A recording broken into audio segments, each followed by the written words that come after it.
and thrilled to introduce Dr. Neil Lamb, who comes down from my home city, Huntsville, Alabama. And I'll let him tell you a little bit about the institute that he works for. But we brought him here because, like many of you, I've come here for many years, and I hear Lucy and all the other brilliant scientists speaking year after year, and a little bit soaks in each year, but I feel like 90% of it sometimes does this. And I met Neil at Hudson Alpha Institute for Biotechnology. I took one of his community education classes. I believe it was called Biotech 101. Biotech 101, which certainly touches on the human genome and other issues of excuse me, biotechnology. And I loved it so much, Marcia went after me, and then we both took Biotech 201 and learned even more. And I felt that, gosh, if only the folks from the ALS Association and all our friends and families and supporters at Advocacy Day could hear this, this would really help them better understand the sessions to come. So it's my pleasure to introduce Neil Lamb. We really thank him for taking time out. He's actually up here in D.C. for an NIH conference, and they were gracious enough to let us borrow him away for a couple hours to talk to us. So I'll give you a little bit of information as to his background. Neil is the Director of Educational Outreach for the Hudson Alpha Institute for Biotechnology, which is a not-for-profit research institute in Huntsville. The grandson of a scientist, Neil developed a love for science at an early age, thanks in part to numerous science-related birthday and Christmas gifts and the encouragement of several excellent teachers. Neil received his BS degree in molecular biology from Auburn University and his PhD in human genetics from Emory. His PhD work focused on Down syndrome. In 1999, Dr. Lamb became a faculty member of the Department of Human Genetics at Emory as a Director of Education. At Emory, he worked with the schools of medicine, nursing, and theology, and led outreach efforts for the K-12 programs and the public. In August of 2006, Dr. Lamb accepted the position of Educational Outreach Director for Hudson Alpha. He serves not only as the cheerleader for genetic education, but has developed a comprehensive outreach program for school-aged children, educators, and the public. Pardon me. The programs developed by his team reached over 60,000 individuals during 2011. Neil is married to Cynthia, a native of Huntsville. They have 3 children, Preston, Olivia, and Emma Grace. And despite his many other accomplishments, Neil considers his kids to be his most fulfilling genetic achievement. So please give a warm welcome to Dr. Neil Lamb.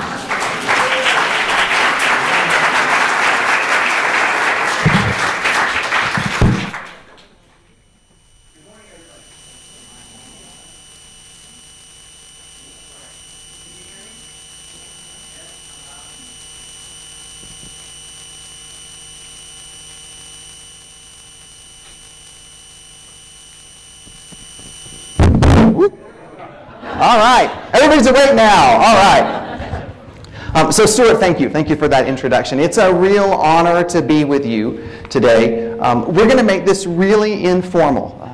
How's that sound? Is that all right? Okay. We're going to make this really informal. I'm going to stop periodically and ask questions. We'll have some mics that we can pass around. I want to make sure that you don't walk out of here with basic concept questions unanswered.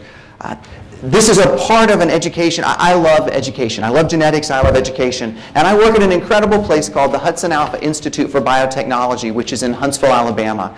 And we have some of the greatest minds in the field of genomics, which I'll talk about in just a second, who actually study lots of different kinds of diseases that affect humans and look to identify how changes in the DNA impacts the risk of those diseases. And in the same building, there are 20 biotechnology companies.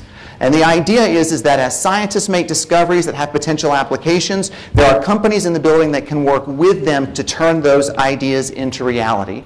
And then at the same time, education is a strong focus of the Institute. So it's one of the 3 main pillars of the mission statement. So my team gets the incredible privilege of creating education programs really from preschool all the way through adults across the entire state, and then looking at how we expand those out across the nation. So I'm really thrilled to be with you, and I look forward to our time together. So let's talk about, everybody has some handouts. They're on your chair. This provides most of the things that I'm going to talk about. I thought it might be useful if you wanted to take notes or if you just wanted background information. So here are the goals for today. I want you to gain familiarity with basic concepts in genetics and genomics, especially as they link to ALS. This is applicable to lots of different things, not simply ALS, but we're going to try to focus it through that lens. I want you to recognize that most forms of ALS are complex in terms of their risk and in terms of their pathology, so the biological process that takes you from risk factors to symptoms. Now, I'm going to be making some generalities, and I'll try to flag them as generalities, but there are always exceptions. And in fact, many of you may have some of those exceptions yourself or in your family. So I will both give you the explanation for why I'm doing generalities and the apology if I don't cover the specific detail that links back to you. I want you to appreciate the value of genomics, and we're going to talk about what genomics is in a nutshell. Genomics is looking at all of the genetic information in an organism at one time instead of focusing on an individual.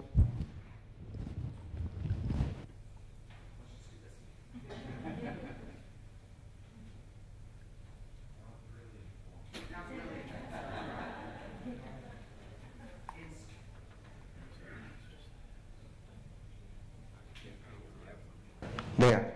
I actually turned it off by accident. I took the jacket off. Instead of focusing on, I just lost my train of thought.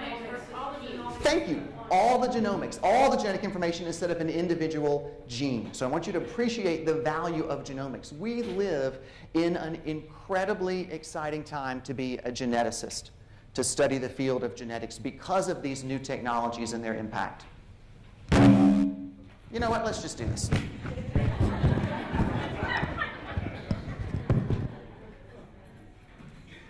right, if I talk at this level, does this work for you?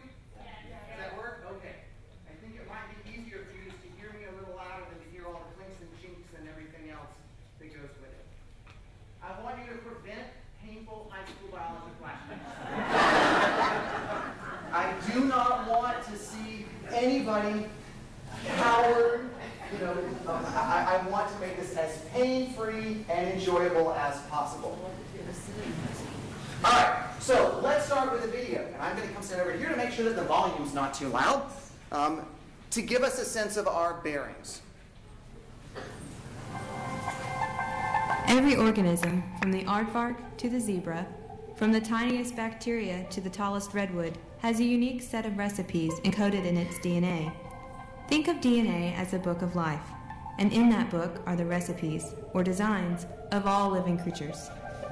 These recipes tell us what each organism is made of, how its cells function and interact with one another, and their environment. Let's take a closer look. Bacteria are single-celled organisms, while plants, animals, and humans are made up of trillions of cells organized into different functional systems, like leaves, skin, bones, and muscles. All of these cells contain DNA. DNA dictates how cells behave and to which functional system they belong. Okay, we're going to come back to this periodically, back to this series of videos. But in a nutshell, DNA is a recipe.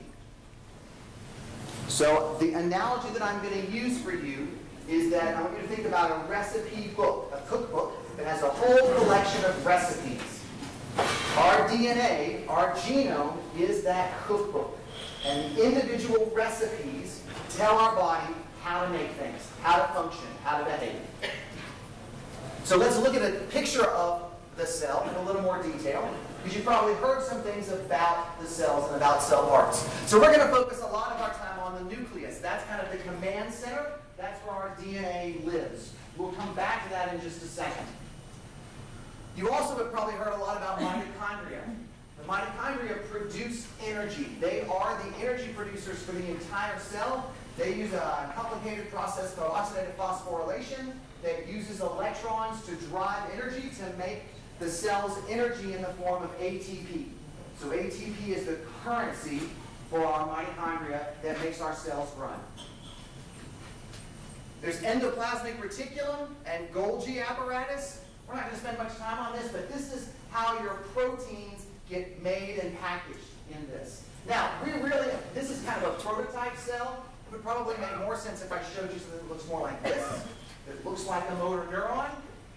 So here's our long axon that connects one part of the neuron to the synapse down at the other end. Here is our nucleus in yellow. This purple that surrounds it is our endoplasmic reticulum, and I've got lots of little mitochondria scattered throughout. So whether we're talking about the prototype cell or this type cell, all the same components are basically there. The structure may be different, but whatever cell we're talking about, and in multi-celled complex organisms, whether we're talking about the rat or the worm or the human, we all have these same basic components. Okay, so let's come back to our cell. We're going to focus right here in the nucleus. So this contains the DNA, those white strands right there. You inherit half your DNA from your mom, and you inherit half your DNA from your dad. Half comes into the egg, half comes in the sperm. And this DNA is packaged in the form of chromosomes. So we have 46 chromosomes typically in humans. And they're grouped in pairs, so you have 23 pairs. One of each pair comes from mom, one of each pair comes from dad.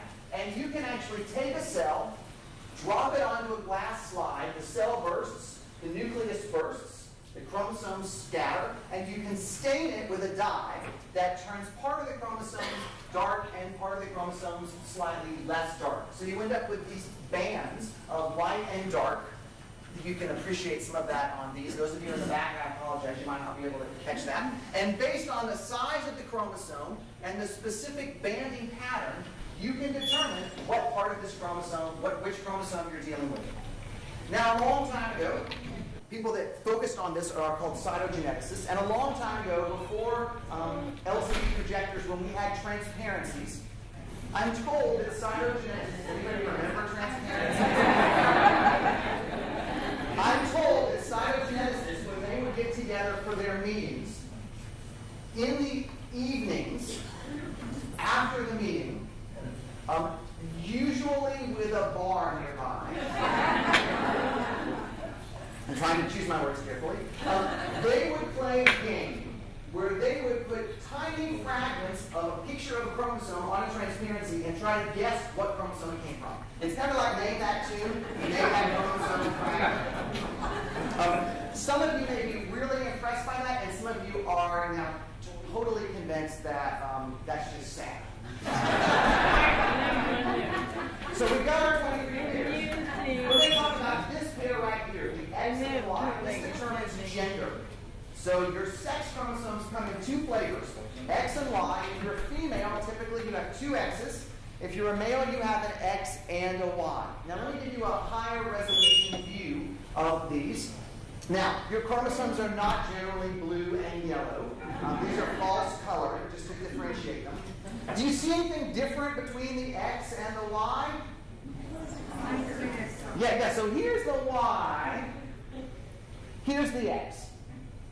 The X has several hundred genes. That's a word I haven't used yet, but several hundred individual recipes. The Y has a really small number. Now, some of you in the audience are thinking, I knew we could pack light. We don't need all those extra shoes and all those extra things. We have a small amount. And some of you in the room are going, I knew they were missing something. Gentlemen, I apologize, but you and I, the Y chromosome is a genetic wasteland. There's almost nothing there. There are some key genes that control the development of the male pathway. So I'm about to now anger the other half of the room. The female pathway is the default. That's the genetic default. If you have a Y chromosome and you have the specific gene called SRY, it triggers the development of a male pathway. There's not a whole lot of other stuff on there. There's maybe a few genes involved in sperm development, but that's it. The Y chromosome is pretty much desolate. So let's move on to safer ground and away from the US. Let's now imagine that we could zoom in to the nucleus and that we can actually zoom into our chromosomes. And our chromosomes DNA, very tightly compacted. So let's imagine we could zoom in and take a look at it. So we'll pick back up with our video. DNA is complex, but we can think of its shape as a tiny twisted ladder. The molecular rungs on the ladder contain the genetic information for each strand of DNA. Okay, so DNA, twisted ladder. This is that kind of iconic image that we're all familiar with. So DNA has this very twisted shape. We kind of untwisted it. And the very first thing you can see, and again, in real life, your DNA does not have 4 colors in it. It just makes it easier for us to distinguish. You can see that the rungs, there are 4 different colors: yellow, green, and blue, and red. So now we'll keep on going. We've highlighted in color each of the 4 kinds of rungs, called bases, to make it easier to see the way each strand is encoded. Each base is paired with another base consistently, allowing the information to be read from either side of the ladder. So let's further simplify our illustration by removing one side of the DNA ladder. The 4 bases, adenine, thymine, cytosine, and guanine, create sequences of DNA in much of the same way words are made up of sequences of letters. As we look at the pattern of bases in half of our DNA ladder, you'll notice the matching pattern in our book of life. Only 1% of the roughly 3 billion rungs of the human DNA ladder are organized into genes. These genes, roughly 20,000 of them, are recipes for all the proteins that make up the human body, like insulin, which helps regulate the body's use of sugar as fuel, hemoglobin, which helps red blood cells carry oxygen everywhere in the body, and collagen, which serves as the building block for bones and other structures in the body. Okay, that was a lot of information packed in that little video. So let's break this down in a little bit smaller, more manageable chunks. Is my volume still okay? Those of you in the back, you can still hear me? Okay. All right, let's start with size. DNA is tiny. The DNA molecule is 80 billionths of an inch wide.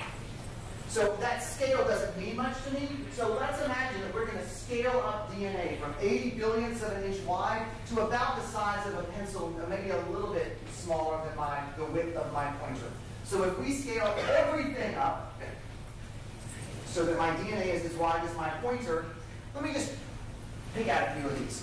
A red blood cell would become the size of a 1-story house if DNA was as wide as my pointer. This is my favorite one.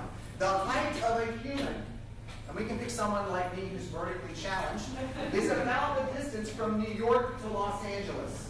If the DNA inside every cell of that human is scaled up to be as wide as my pointer.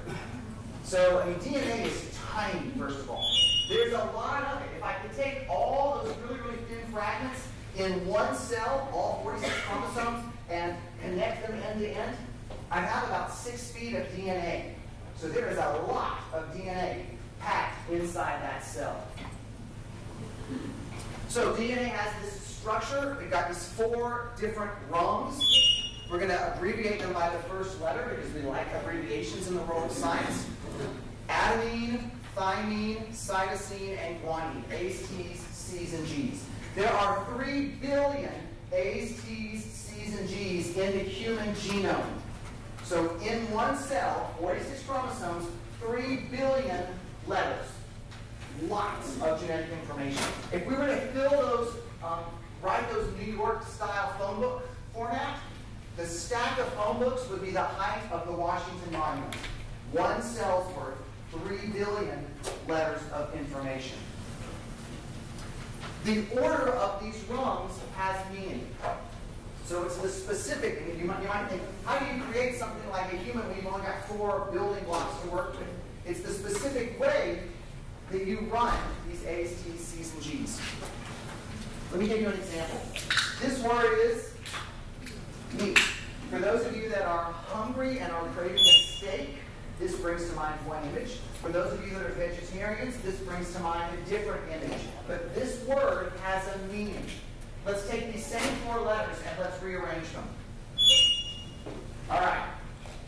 I've taken the same 4 letters and I've formed 3 new words. They have 3 different meanings. And then this is a nonsense word. The letters don't have any meaning at all. The same is true with our genetic information. The way you run the letters together is what provides the meaning. And that becomes important as we talk about genes. So a gene is a set of instructions. It's a set of letters that tells the cell how to make something. Generally, although not always, it tells the cell how to make protein. Sometimes it does things a little bit different, but again, this is one of those generalities that I'm going to skip us right past. So a whole sequence of letters, or a stretch of our DNA, is a gene. There's about 20,000 genes, give or take a few hundred, in the human genome, in the collection of all 46 of our chromosomes. Some genes are only a few hundred letters long. Some genes may be 80, 90,000 letters long. It just depends on the specific recipe, the specific product that our genes are making. And genes tell the body how to make proteins. And these proteins are made by gathering up lots of amino acids. So amino acids are small chemical molecules like alanine and valine and leucine. And the way that you string them together and the shape that those amino acids take on gives the protein its structure and its function. So the sequence of letters in the DNA tells the cell how to string together the amino acids to make protein. Everybody with me? We're on the same page? We're doing okay? All right. So there are two genes, hemoglobin beta and hemoglobin alpha 2, that together make proteins that group together to form hemoglobin. So we've got essentially two hemoglobin genes. And so if I look at hemoglobin A2, if I look at the gene, here are all my letters just strung together, A's, T's, C's, and G's. Nobody needs to worry about memorizing this. There will be no test on the way out. So those are genes for hemoglobin. Let's take a look at the genes for eye color. So how many of you remember in maybe high school talking about big B, little b, and brown eyes and blue eyes? Two blue-eyed parents can't have a brown-eyed child, blah, blah, blah. Well, we had a really simple, naive understanding of eye color at that point. Here are the genes that we know influence eye color. So you can see right away there's 6 of them. There's probably a few more. These are kind of the key players. The main player is this gene right here, OCA2. These genes all influence how much melanin shows up in our eyes. So right away, something that we traditionally thought of as being very simple, this big B, little b eye color, is really much more complex than this. And that's a model that you're going to hear me come back to. Things that we thought were simple, or that we had some examples that were simple, we found that that simplicity doesn't necessarily translate all the way across the spectrum. In ALS, some of the things that we thought were very straightforward, we found mutations in superoxide dismutase and SOD1 in that gene and thought maybe that's going to be the explanation. Much more complicated than that. Multiple genes involved, multiple environmental factors. Many individuals with ALS are going to arrive at symptoms through a different combination of genetic and environmental risks. So think about the eye color example as this concept of it's more complex than we thought.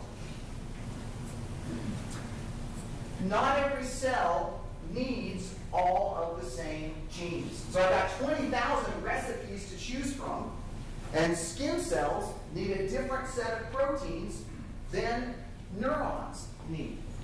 So there are some genes, some recipes that are going to be the same because all cells have to bring in nutrients, have to get rid of waste. When they reach a certain size, they have to divide and to replicate their DNA. So there are going to be some genes that are going to be commonly activated or turned on.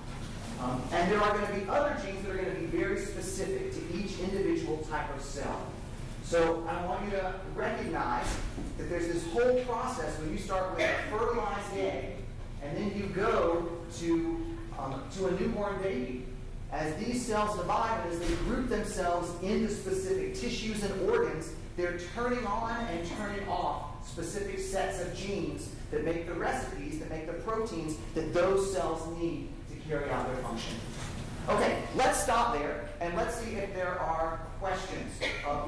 any of the stuff we've talked about. Cells, chromosomes, the structure of DNA, the DNA codes for proteins, proteins are made of amino acids, any of that. Any questions?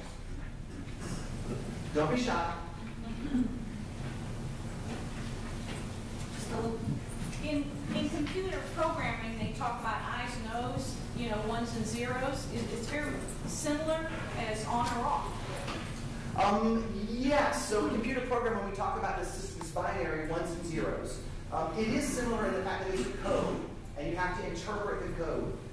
The complexity comes in that, and I'll reference this a little bit later, when we get to the whole process that takes us from gene to protein, it isn't simply an on-off switch.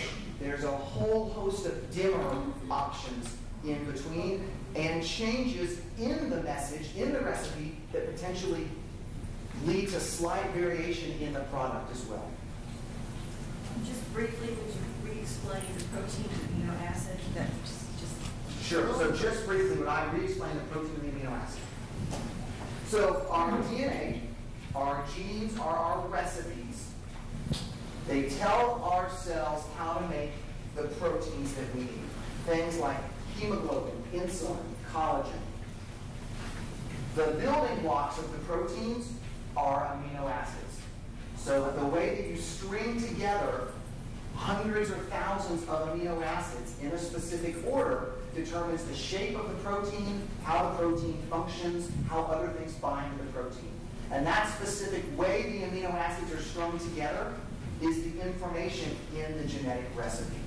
So the cell, we'll cover this in just a second, but the cell essentially reads the information in the DNA and uses that to figure out which amino acids get put in which order and how they get assembled. Others? All right. Let's keep on going. So what does DNA tell us?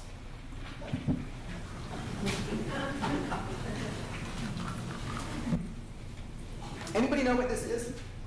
I didn't until somebody explained it to me.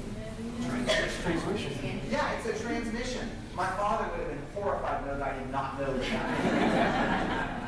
But that's a transmission, and this is the parts list for the transmission. Here are all the individual pieces that make up this transmission. Not right now. At the turn of the century, doesn't that sound quaint? 2001, 2002, 2003, we sequenced, notice the air quotes, sequenced the human genome, which means a whole group of people spent 15 years in enormous multinational effort costing about $2.5 billion with a B dollars to determine the sequence of A's, T's, C's, and G's in a human genome. And to say, where are the genes? That's how we know there are 20,000 genes. Usually there are 100,000 genes because we knew that the banana had like 15,000, 17,000.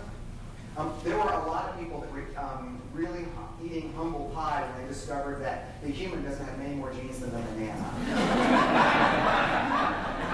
But the sequencing of the human genome gave us the parts list. We knew the genes. Now, what we want to get to is the instruction manual that tells us how all the parts fit together. And importantly, if a part wears out or doesn't work right, how do you work around it and either adjust or change or try to compensate for it? The field of human genomics is moving from here to here. But this is much more complicated than we initially thought that it was. It isn't enough to say, oh, look, here's a gene. You have to know what cell is it active in? What protein does it make? What cell needs that protein? What are the signals that turn that gene on and turn that gene off? What is the function of the protein? How does it interact with others?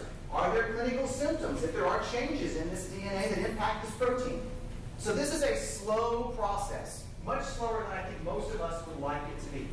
We are moving in this direction, but we are not here yet. But I think that concept of moving from parts to instruction manual is valuable for us to think about when we think about the world of genomics and biological research. So let's talk about some findings about the genome.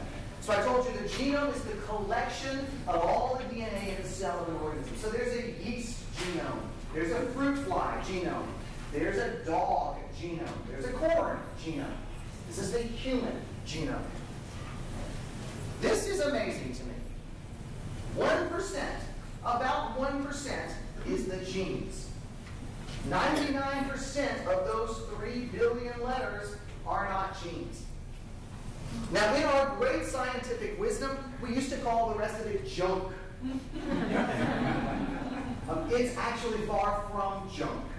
There's an entire project that many scientists around the world are working on. It's the Encyclopedia of DNA Elements, and the goal of this project, called ENCODE, is to look at all the bits of information in our genome and determine, all right, if this is a gene and this is not a gene, does this have a function? And it looks like a lot of what we used to call junk really does have a function in terms of regulating how and when our genes are activated. So stay tuned for what all those pieces look like. So the other 99% we think is mostly regulatory. I like this one. Any two humans on the planet, if I take any two people, let's say that I take the Aleutian Eskimos and I take the Yoruba population from South Africa, and I take their DNA and I look at the A's, T's, C's, and G's, they're different by less than 1%. So we are much, much, much more similar than we are different. We tend to be really good at classifying differences in the way we look at things. But in reality, there's a relatively small number of things that make us different from each other. Now, less than 1% of 3 billion letters is still a lot of change. So there's a lot of individual variation that influences things like eye color, hair color, body shape, susceptibility to disease. But in general, we're much, much more similar than we are different. Some of these differences are a single rung, a single letter long. Others of them are thousands of letters long. So the types of variation really is different. And you might think initially that the size of the variation correlates with the severity of the consequences. But that's not necessarily the case. Depending on where you are on the genome, you can lose several thousand letters and have no clinical symptoms. Or you can change one letter and get sickle cell anemia. So size does not always correlate with clinical severity. So what happens when the DNA changes? So we're going to use this analogy of a cookbook. By the way, this is a great cookbook, The Science of Cooking. For those of you that really want to dig into why your eggs are runny sometimes, or why your chocolate chip cookies are flat or chewy or spread. So we got lots of genes, which are the recipes. We've got all the intervening sequence, and in a cookbook, this would be how to set the table appropriately. What wine might you choose with this food?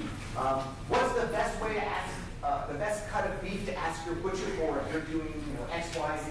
So those are the non-recipes. And then the products would be what you're actually cooking, or in this case, in most cases, it's our proteins. So we're going to jump to an analogy with a recipe for chocolate cake. And what happens is you change that recipe, and then we'll come back to, in a genetic recipe, what does that look like? Let's take a detailed look at the impact of changes in the recipe for our chocolate cake. Here's our recipe, which calls for brand A flour. Replacing brand A with brand B makes no noticeable difference. A more noticeable change would be replacing chocolate frosting with strawberry frosting. The flavors have changed and the cake looks different, but the recipe still results in a cake. If we make a change that dramatically alters the recipe, like deleting flour from our list of ingredients, the results, well, can only be described as cake-like. Dramatic results also arise when small changes are combined. Small changes to the recipe, like a little too much milk or not enough flour, individually won't affect the cake, but together they lead to a gooey mess. Okay, some of you recognize this because you've had cooking experiences like I have. But we have change in the recipe. Sometimes it's completely unnoticed. So let's say that I'm cooking and I choose to substitute swan's down flour for white lily. Now my grandmother swears by white lily, but in reality there's probably not that much noticeable difference. That's really a silent change. Then there's a change like the chocolate to strawberry. It's still a cake, right? Still a cake. It's just a different flavor, a different version of the cake. And then there are changes like leaving out an ingredient or milk or flour combined differences that lead to a cake that no longer functions as a cake should. So I want us to think about those types of changes as we now look at what changes in DNA might do. So let's take our book of life, our genetic recipe book, and let's look at some changes in that recipe book. So there are lots of changes in DNA that are completely silent, no noticeable effect at all. Some of these are even changes inside the recipe, not just changes in the non-gene region. Some changes are part of normal variation. This is our strawberry chocolate cake analogy. These are called polymorphisms. Many forms. These are part of normal human variation. Part of the typical variation we see across humanity on the planet is making differences in eye color, in hair color, in skin tone. And then we have changes that are mutations that have a harmful connotation. Now, do we have any biology majors in the audience? Okay, so I know that I'm about to break a major biology rule because in biology, traditionally, any change in DNA is a mutation. That's the definition. I'm going to use a medical genetics definition which talks about the consequence in determining a mutation versus a variation. So a mutation is something that leads to a harmful effect. Now, this gets tricky because the boundary line here gets blurry. So let's imagine that we're talking about genes that are involved in height. And there are probably about 100 genes involved in height, maybe more. And each of them contributes, on average, only centimeters to our overall height process. So, you read about parents that want to know the genetic information of their children because they want to select the children most likely to be basketball players. Or can I select a set of embryos because I want the basketball player? Well, there are hundreds of genetic pieces you would have to look through. It's really, really complicated. I would not go down that road. But what do you do when you have individuals that are at an adult height 4'3", 4'4"? At what point is a polymorphism a mutation? It's very much, at that sense, in the eye of the beholder. The deaf community, there are many mutations, there are many changes, see, I did it myself, many changes in the DNA that lead to hereditary forms of deafness. And there are many in the deaf community that say, this is not a disease, this is part of the spectrum of human hearing, and I am not diseased. I have my own language. I have a very rich and vibrant community. So it becomes very tricky when you have conversations here. And there's a lot of emotion that's charged in how we look at ourselves as carrying specific genetic changes and their impact on us. I recognize that. But I wanted to give you this kind of spectrum of lots of different kinds of change. The DNA change is most commonly due to errors in replication. So every time your cells divide, you have to make a completely new copy of that Washington monument-sized stack of phone books. And I don't know about you, but I would have a whole lot of errors if I had 20 minutes to do that. Our bodies are amazing in their fidelity and their ability to correctly make the right replicate and catch errors. But not all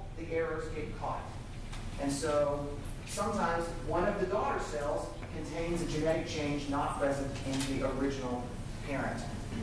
It can also be caused by damage that's not repaired. For example, we know ultraviolet rays damage our DNA in certain ways, in certain characteristic signatures, and most of the time our body catches that, but sometimes it doesn't catch it and doesn't repair it appropriately.